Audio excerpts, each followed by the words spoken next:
नमस्कार, मैं आशुतोष कुमार और आप देख रहे हैं इंडिया न्यूज का डिजिटल यूट्यूब चैनल इन खबर। अपराधी नेता, दबंग नेता, हर पार्टी के पास कुछ ऐसे नेता होते हैं जो बड़े चेहरे बनते हैं, वो दबंग कहलाते हैं। उनके क्षेत्र में उनका अपना खौफ होता है और हर बार इलेक्शन से पहले बड़ी पार्टियां वायदा करती हैं कि हम ज़्यादा क्लीन कैंडिडेट को अपनी टिकट्स देंगे। तो ये बड़ी खबर चल रही थी, लगभग 7 सालों से एक केस चल रहा था सुप्रीम कोर्ट में। एक फाउंडेशन है, पब्लिक इंटरेस्ट फाउंडेशन, उन्होंने केस डाल रखा था, क्यों ना ऐसे नेताओं को, ऐसे अपराधी तत्व वाले नेताओं को जिन पर कोई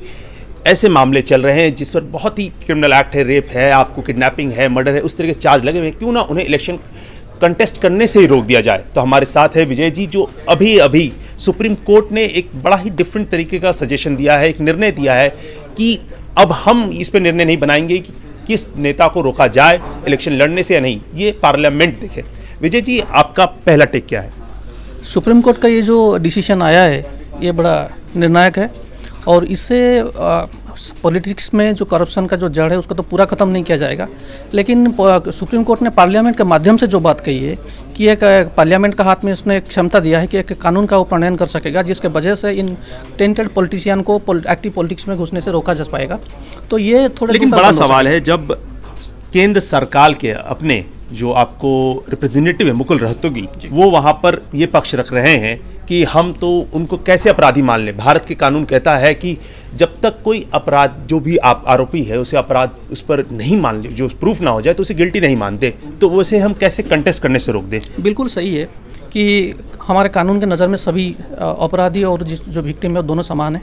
और सुप्रीम कोर्ट ने जो बात कहा है वो कानून के तहत ही कहा है। नहीं, अपराधी और विक्टिम समान नहीं है, कहने का मतलब है जब तक वो आरोपी पे अपराध, जब तक ये प्रमाण नहीं हो जाता, जब तक ये साबित नहीं हो जाता कि ये गुनहगार है कि नहीं, तब तक तो दोनों के कानून के नज़र में दोनों समान है।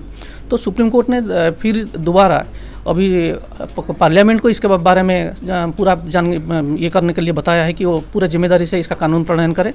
और इसके माध्यम से उन्होंने पॉलिटिकल पार्टीज़ को भी बताया है कि वो अपने पॉलिटिकल कैंडिडेट जिसको खड़ा कर रहे हैं उनके टेंटेड पास्ट के बारे में पूरा ब्यौरा दें। ये बड़ी बात सामने आई है कि जो साफ सुप्रीम कोर्ट ने ये सजेशन दिया है, कहा है कि आपके पास जो भी नॉमिनेशन फाइल है, जो भी कैंडिडेट्स आपके हैं, उसकी नॉमिनेशन फाइल करने के बाद कम से कम 3 बार मीडिया में, टीवी, प्रिंट मीडिया में उनके आपराधिक रिकॉर्ड को जारी करवाए। कम से कम जनता को ये तो पता चले कि ये जो नेता है जिसे हम चुनने जा रहे हैं उनके क्या आपराधिक बैकग्राउंड है।